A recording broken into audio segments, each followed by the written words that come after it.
Alex, a few months ago, I think, or maybe, I don't even know if we actually published it, but we talked about, I think it was Crunchyroll got busted for using AI-generated subtitles on their releases, and it was like awkward English translations. Translations, yeah. Or it might have actually been Spanish. I think the English were human, and then they did like every other language as something else. Are you sure? Because the way they react to knives, I wouldn't be certain.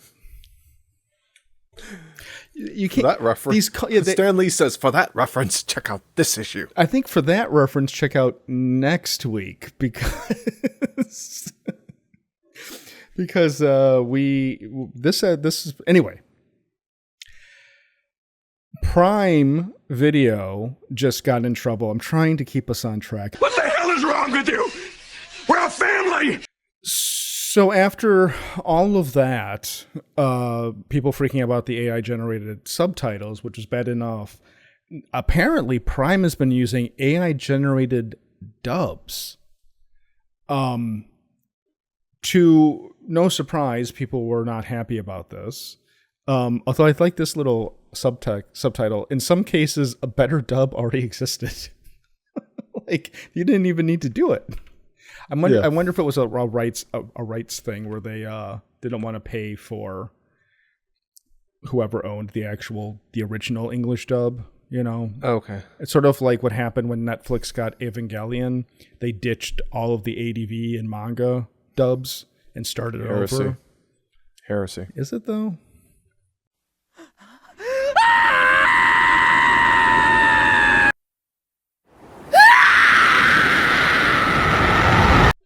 Well, it's if it's not broke, you know. I mean, it's the dubs, and it's the dubs we. Oh no!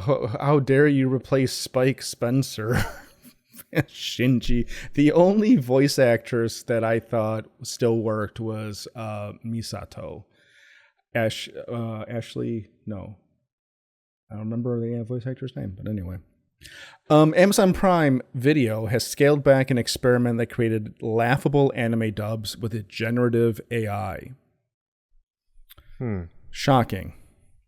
Mm-hmm. In March, Amazon announced that its streaming service would start including AI-aided dubbing on licensed movies and series that would not have been dubbed otherwise. So that's interesting. That kind of changes things a little bit for me. They're saying... like, these shows aren't very popular. Doing an English subtitle version is quick and cheap. Mm-hmm. And we'll get, like, enough views where it's worth licensing it. But we don't want to pay actors. And so all these people who want to watch dubs, here you get this is the best you get. We don't really... Which I would say, if you watch dubs and you get this... Get what you fucking deserve! It's time to grow up, guys. I'm wondering with this, I'm wondering if it's something where it's specific films and series from particular studios that are approving this, or if this is just runs the whole spectrum of studios. Do you think that the anime studios are like know anything about this? Let's find out. We'll find out together. In late November, some AI-generated English and Spanish dubs of anime popped up, including dubs for the Banana Fish series and the movie No Game, No Life Zero. Never heard of either of those. The dubs appear to be part of a beta launch, and users have been able to select English AI Beta or Spanish AI Beta as an audio language option in supported titles. YouTube is doing this. YouTube is doing AI-generated dubs. Yes, they are. Who else is doing that? I feel like somebody else. Is it Netflix or Disney? Maybe Amazon. I feel it's somebody else because whenever somebody's like, it was something Erica was watching, and I think there was a little thing that came up there. Like years ago, there used to be like, you know, it says like, hey, press this button on your remote to get SAP. And now I feel like it's like subtitles, AI generated. It says something like that effect, like that it's got that. I mean, we've had generated captions on YouTube forever, for quite a long time, to varying degrees of success. I don't know if those have been improved with AI recently or something, but the AI dubbing is just really off-putting, especially when it screws up and doesn't recognize a female speaking, and so suddenly it switches to another AI male. I don't know how much of this you've watched, but some Japanese videos, I've been like, oh God, that's not supposed to be a man's voice. So so anime TV series. When did this come out? Production, what the oh, okay. River Phoenix? How old is this? The... Oh, by the way, Jimmy Walls wants some more money. No. So this came out in 2018. Okay. But the manga itself is 1985. Oh, wow. Okay. So clearly this was not a huge draw, or I don't know. Yeah. Not everyone likes dubbed content. Some people insist on watching movies and shows in their original language to experience the media more authentically with the passion and talent of the original actors. But you don't need to be against dubs to see what's wrong with the ones Prime Video tested. Yeah. Try me. In videos shared by users, some of the AI-generated voice work was eerily deadpan. In one telling video, Ash Lynx from Banana Fish tries to awaken a child who has been shot while speaking in a detached, dry tone. "Don't leave me, please," he states like a robot before confronting someone without any anger in his voice. The person responds in a similarly emotionless manner. Okay. You know what? I'm picturing right now in my head that it would be the same type of dialogue delivery as that neutral planet from Futurama. If I don't survive, tell my wife hello. I imagine that's exactly. Please don't die, child. Here's my problem as a snobby old anime fan. Yes. I don't think snobby old man. This doesn't sound any different than most anime dubs. That's the problem here. So here we go. Here's an example. Okay, here we go. Said I need space. You overgrown son of a bitch! Hurry! This way! Don't let him escape! After him! I read all your moves. I saw right through you. No, stop! Don't do it! Ash! Skipper! No, please! No, Skipper! Hey, stay with me. Come on, Skipper. Hey! You gotta fight. Don't die on me, Skip. Don't leave me, please. Marvin. You sick, ugly bastard. Watch your mouth, you little rascal. How many times do I have to tell you Dino's orders? I have business to discuss with Dino, and not with you, so move. So terrible. It sounds like a 90s dub. Just watch the subtitles. Just So everyone, you're like, hey, I want to get on your page and be like, oh, bad AI. And I'm like, it sounds like an English dub. It sucks. It sounds terrible. Give me a break. That's the best hiding spot he could find. Class is already starting. Sorry, I was playing hide and seek with some friends of mine, and I guess I lost track of the time. Hide and seek? And where are your friends right now? Hey, Okazaki! I'm being a little flippant about this whole thing.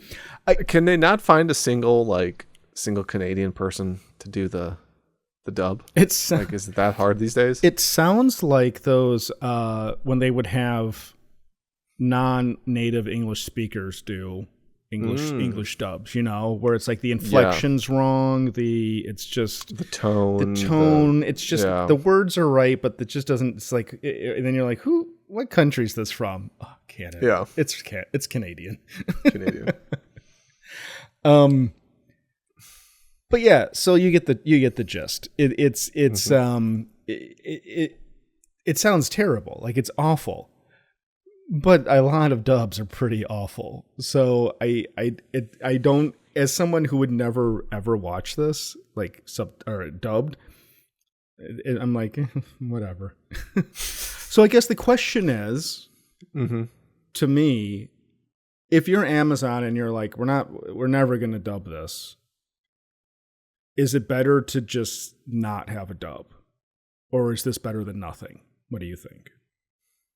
I think it's better not to have a dub. Sure. I think it's just kind of like, because I know, what is it, on Hulu? They have anime, but it's weird the way they set it up where there's like, there's two versions of the same episode. One is dubbed, one is subbed. But it's like, it's like, why can't I just change the audio track on this and just make it like that? You know, it's kind of a weird thing that they do. And in more cases than none, it's just like, just don't even bother, you know, because it's like you're basically having to spend more time and more resources and cost to try to get actors to come in and record the lines and stuff. And then whatever amount that you're, you know, whatever amount of money you're going to be saving trying to do these AI generated dubs is just, the end result is garbage. But I know that a lot of these streaming services and stuff like that, they just kind of don't care. They just want to shove it out the door and just have content for people to consume and stuff. And if you're going to consume it, just go ahead and just, like I said, just read the subtitles, get the original voice actors from Japan that are doing it, you know, like the episode's meant to be. So, okay. I agree. All the good dubs that ever existed have already been done. Yeah. The Pat Labor films, Ghost in the Shell, the original Akira dub, Ninja Scroll is a fantastic dub. Wicked City is a fantastic dub. Vampire Hunter D is a fantastic dub. Yep. Other people love Cowboy Bebop. Cowboy Bebop. I was watching Cowboy Bebop. I dubbed. My problem isn't with the dub, I guess I'd say for that, so that's fine. I mean, I know, and like I'll even grant people stuff like Sailor Moon, Dragon Ball Z, like those 90s dubs that like Pokemon, Naruto, like all of that stuff. Like I get it. That's fine. It's your childhood and you saw it on television. Cardcaptor Sakura. No adult man should acknowledge watching Cardcaptor Sakura. We have watched K-On! But I've never seen the dub of K-On! I've only seen the subtitles. I see, that's just wrong. A dub of K-On! Would be wrong. There must be. I don't believe it. I don't believe it. Shut up. It's too pure. It's too pure. It's too pure. What for about English. okay? What about your thought? What about the Ava dub? Since we mentioned Ava, it's garbage. Okay. I hate the Ava dub. Were they American voice actors? Oh yeah. I don't know who the Canadians you're thinking of are. There was a lot of British voice actors in the early 90s because they were Manga Entertainment was started in England, and they did a bunch of the early dubs for manga, and that kind of carried through. Maybe it is British actors that I'm thinking. Canadians are same. Like Steam. I mean, I know Scared of Knives. Streamway. What's the name of the early Streamline Pictures? There we go. Yeah. Those were Americans, I believe. I think that was all. Carl Masek was head of that company, and I think that he was a LA guy, as I recall. So, but no, I hate the English Evangelion dub in general. There are a few actors who stand out. Alison Keith did Misato. She's great. The guy who did Gendo Ikari is really good. And then I think that's it. That's about it. Ritsuko's fine. Shinji's garbage. Asuka's garbage. Amanda Wendy. Hard for me to think Rei is good because her voice actor is such a train wreck. I mean, I guess her performance is fine. Rei's fine.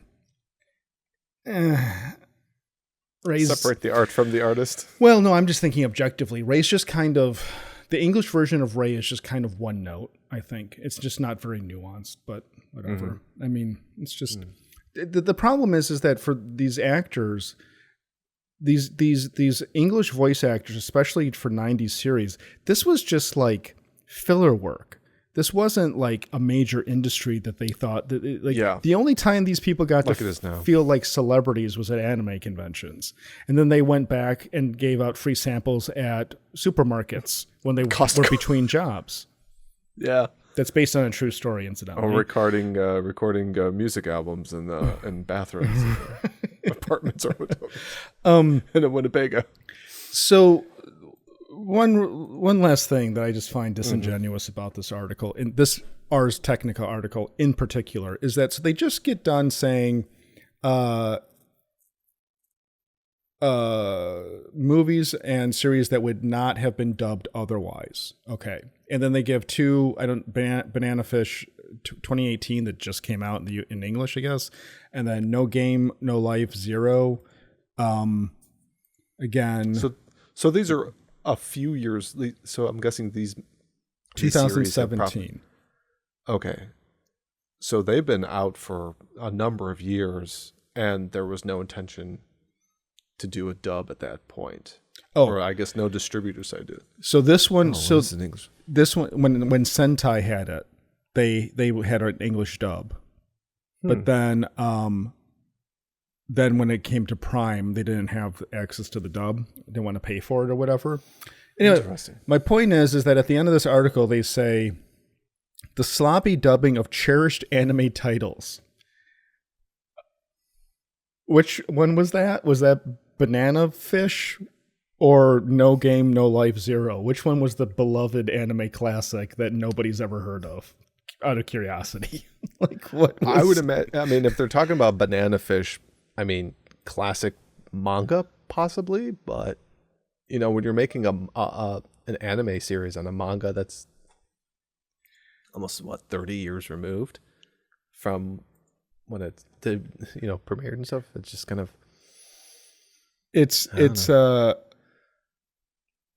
but there's going to be a bunch of anime fans that are going to roast us in the comments saying like it's a beloved series. Everybody, I mean, I'm into this show is already hilarious with this scene of this kid getting shot to begin with.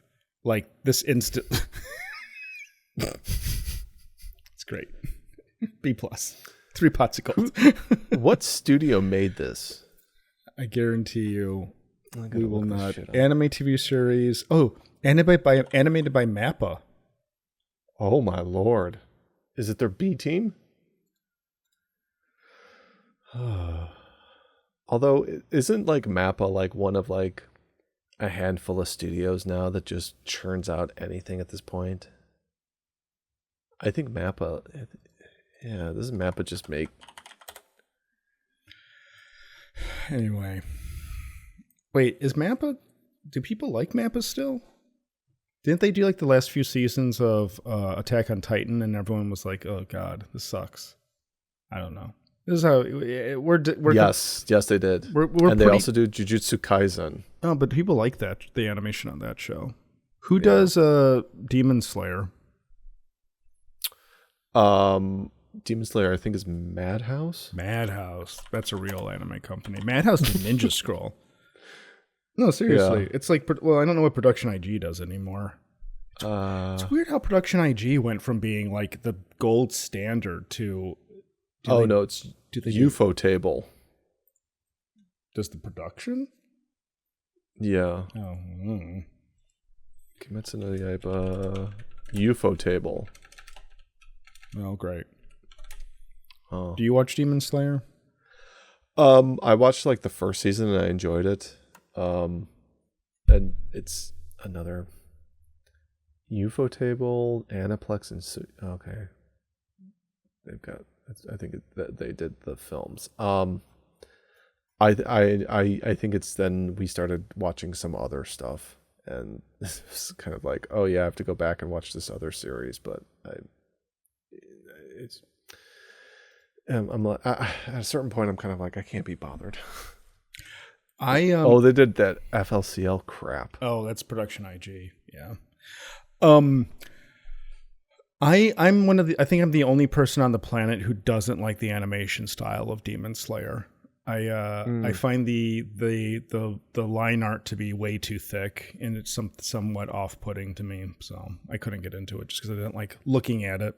But, so yeah, I my position is if you don't like AI anime dubs, try the original, because the truth of the matter is, the English dub will always be a reinterpretation of the work. Correct. The original creators, the original director, the original production team, they're all Japanese. And they, by and large, in fact, almost never care about the dub. And these are all just people pretending to have creative input on this show or film or whatever. Mm-hmm. And so it's just like, I always thought it was hilarious being at anime conventions and audiences asking questions about the characters and then like things in the show to the English voice actors. And I'm like, these are like they're just reading lines. These are the last people who have any relevance to this. So I don't know. It was funny because when I can't recall what year ASEN we went to, but it was the one where they actually had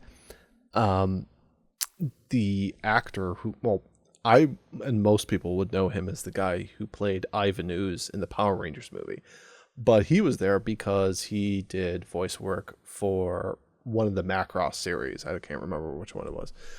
So the whole time there's a bunch of people kind of asking him stuff about like Robotech, and he's pretty old at this point. I mean, he was, elderly in, the mid 90s when he did Power Rangers. But I'm just like watching this dude going like, oh shit, it's Ivan Ooze. This is so awesome.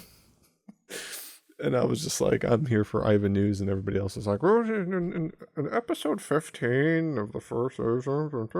Well, I hope character did, and it's like the guy's like, I don't remember shit I did 30 years ago. Just like, I hope you asked him an Ivan Ooze question. I should have. I don't think anybody did. Well, that's why you needed. That's why it should have been you. Yeah. I think everybody ended up going to that panel. They're like, oh, it's Ivan Ooze. And then you just proceed to listen to him talk about Macross. And you're like, Do you think it was like the original Macross or what? That's a series I'm kind of, I will watch it when I watch it, but it's something I haven't, I just kind of know that there was the whole thing about Harmony Gold having a lawsuit with BattleTech about. Are you sure that Paul Freeman was in an anime? I believe so. Yeah. Because I can't find any connection. I mean, otherwise, why would he be there? Like, they were asking him stuff about Robotech. Let's try Robotech or Macross or something. Whatever. Okay, I'm just curious. What's on his, doesn't he have like a discography or a filmography or whatever? Paul Freeman's connection.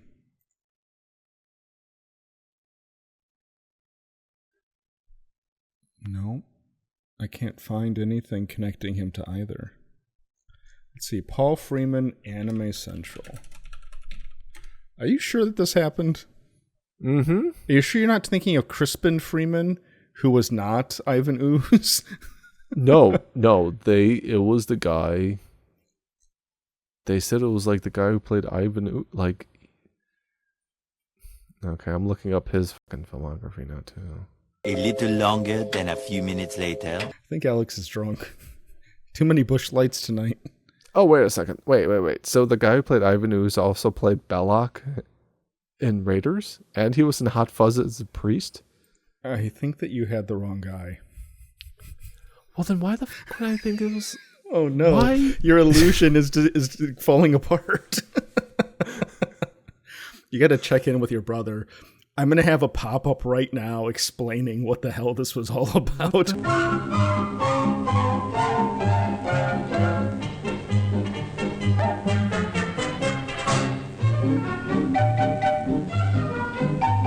We got our YouTube year in review things today. I didn't even know this. Did they do this every year? I don't remember this. I think they did. Here's what you probably remembered it as. Do you remember a number of years ago, YouTube would do like this end of the year review video that they would post as an actual YouTube video, like on their YouTube channel? Yeah, it was terrible. There's one thing this video needs. K-pop! The reason for them changing it now to what it is now is because there was such backlash on that, because they were just simply hyping up everybody that was like popular, like whatever was the popular video trend, whatever the algorithm kept on spitting up, whatever type of YouTuber was too big for their britches. So I don't quite remember. I can't remember if they did this last year for YouTube, but this year I noticed it because I was watching YouTube on my phone earlier today, and there was this 2025 year recap thing. And what was interesting, I started watching it, and what it primarily does is that it seems to kind of take all of your spent hours watching things and kind of give you like a chart of a sort, like an infograph basically, of the channels you were watching the most of, the music you were listening to primarily, like bands and stuff like that. I didn't even get that. It came up with what type of kind of genres or trends you were listening to. So like in the beginning of the year, I was basically watching videos about cooking and cuisine, apparently. I also was watching stuff about gaming. There was stuff about current events and stuff like that. And then they kind of broke it down like in three, like they were saying like, this is like the start of the year, this is what you were listening to in the middle of the year, and this is what it was, the last third of the year. And I'm just kind of watching going like, well, I kind of watch all this stuff all throughout the year, but I think they had to figure out how to kind of make it cutesy and fit it within your infograph and such like that. So it's just kind of interesting to seeing that, and then you kind of look at it and go like, I'm not certain if I actually did watch a lot of this stuff to this extent, but it's an interesting thing. It at least gives it more of a personalized year in review as opposed to just whatever was the top 10 most viewed stuff on YouTube. Sure. By everyone. The funny thing though is that it really is misleading to, like, if I was an I'm trying, man, you can't. So there's one you can. Okay, it's not worth trying to look at this on a browser because there's no way to pause it. If I'm Google, if this is the kind of analytics Google does and sells to companies, then it's, speaking for myself, it's kind of useless. Like, so mine did not have any music because I don't really listen to music on YouTube at all. So it didn't include anything of that. It included things you explored, mystery stories, movie trailers, hidden history, gaming news, personal finance. I have no idea where they got that from. Yeah. I don't. Did they have that for you? What? I think they might have had something like that. It's like did I watch like crypto videos and it thought that meant I was interested in I think so. It's like, that's not true at all. I think so. Well, if that's the case, then practically every other ad I get on YouTube is for some Bitcoin crypto crap. See, and I don't like investing. And I don't see any ads on YouTube. I had I had new tech trends, gaming industry news, exploring different cultures, retro video games, and podcasts was number 5. See, I don't have amazing feats, home improvement. Home improvement, yeah. Unusual facts, classic TV shows. Like some of those I know exactly what channels. Like classic TV shows, I watch like Weird History and Weird History TV and Weird History Food. Yeah. But that's not the same, for example, because then it says that I'm into, if I go into like Curious Mind, foodie, it calls me a foodie. Yeah. That I enjoy cooking challenges, unique food reviews, and baking experiments. Wow. No, not even close. It's like the only thing that I can think of for this is that like they saw that I watched How to Cook That occasionally, which is that woman who dispels like TikTok myths and extrapolated from that, oh, Brendan likes cooking. Or more hilariously, I watch reruns of I'm a wonder seeker. You're a wonder seeker. Yeah. I'll watch America's Test Kitchen. I put that on to fall asleep. I have not watched a full episode of that, I think, ever. I get to like 20 minutes and I'm out. It put me as The Curious Mind.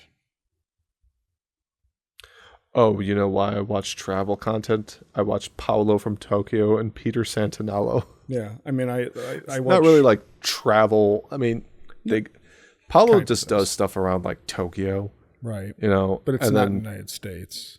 Yeah, Peter he's done stuff in the US, but it's more like, I'm not showing you stuff to come and sightsee, like travel, you know, like a destination thing. It's more like I go around to random locales around the country and just meet and talk to people from there and ask them how life is like from there and stuff like that. It's not like he's not trying to sell me on like a trip to Fiji. Right. Do you have a top games? Top games. I got top music. I've got top songs. See, this is so weird. How am I getting video game? It literally says, when it came to games, you were all in. Oh, yes, I do have top games. Oh, my Lord. So what are your top... So it's got 5. What are your top games? Okay, my top games. GTA 5. Do you watch a lot of GTA 5 videos? I think my kids did. Because they have like Mario and superhero mods. Oh. Number 2 is Super Mario Odyssey. We all know which one watches that. Okay, so your whole thing is fucked up because of your kids. Yeah. Number 3 was Dragon Age The Veilguard. Number 4 was Assassin's Creed Shadows, and number 5 was Hunt Showdown. What's Hunt Showdown? It's I think it's by... So you don't even know. I know it's where it's like a PvPvE where it's like Undead Nightmare sort of, okay, as a first person setting. Are you a big fan of this game? Do you watch it all the time? Okay. I think I watched like 1 or 2 videos and that apparently beat out every other video. I watched a Let's Play series from Let's Game It Out, who I've talked about before, of A Way Out, which is a 2-player game. I watched it because the 2 guys were really funny together. It is my number 1 top game of 2025. Number 2, Fear and Hunger. Number 3, Fear and Hunger 2 Termina. I watched 1 video apiece of those 2 videos, of those 2 games, because I was interested in the lore. Now, the videos I think were like 2 hours long, but it was like, okay, I didn't watch anything. I watched Yahtzee's reviews all year long. Horns of Fear. I don't know what that game is. Never heard of it. I looked it up, never heard of it. Horns of Fear. It's like some kind of like 2D indie game. Do you have it on your video settings where it just plays next video? Yeah. It probably played while I was asleep. Maybe after America's Test Kitchen. They're like, watch this next. A horror survival game. Honestly, I think that's true of a lot of this, is stuff that just played while I was passed out drunk. Because things in like my most watched channels, Atomic Shrimp. Atomic Shrimp is a British guy who just talks about random shit. Mm-hmm. I put his stuff on when I'm just zoning out or I want background noise, because he's just a calming British he's like a grandpa. He's like an older British guy who's like, I walked along the sea and look at this fossil I found. Isn't it cool? Like it's that kind of channel. John Boy Media, who I don't even watch. I'm not even subscribed to John Boy anymore. I think similar to the way that you kind of put on Frasier for background noise, or whenever you had, previous pets and you would just kind of leave it on for background for stuff. I think you kind of do the same with YouTube, but YouTube doesn't. I don't think Google, they definitely don't know. People just kind of sometimes put stuff on in the background just to have stuff in the background. Yeah. So I wonder that's kind of how this does, and with the way the algorithm is, and their suggested videos, that's kind of what a lot of the stuff is. What's your music? I don't have a music, Alex. Okay. I have no music section. My music is, my top songs was Arpeggio, Bye Bye Bye, The English version of Boss. This is Doka Shetru from Dan Da Dan, and then Apata, or by Rosie, APT. Because I like this song. I mean, this is also Bye Bye Bye you play with your kids all the time. And you use YouTube as your music player in your car. Yeah, I do. Also, I have a bone to pick. Did I complain about this? This just reminded me. No. Wait until you hear my top artists. Okay, never mind. We'll move on to that. Okay, then you can rant. My top artist, number 1, Creed. Yeah. Wow. Number 2, Smashing Pumpkins. Yeah, that's fine. Number 3 is Glay. Glay? 4 is, they're like a Japanese. No, I'm saying, like I knew Glay. I listened to Glay in high school. Oh, I listened to him now in my 40s. Number 4 is Silver Sun Pickups, and then number 5 is MGMT. Senpai. I don't know how you're going to get over the number 1 spot of Creed is going to be the most embarrassing. Leave a dislike if everyone in the Divorce chat, Dad Rock. If everybody hated that, leave a dislike in the on this video.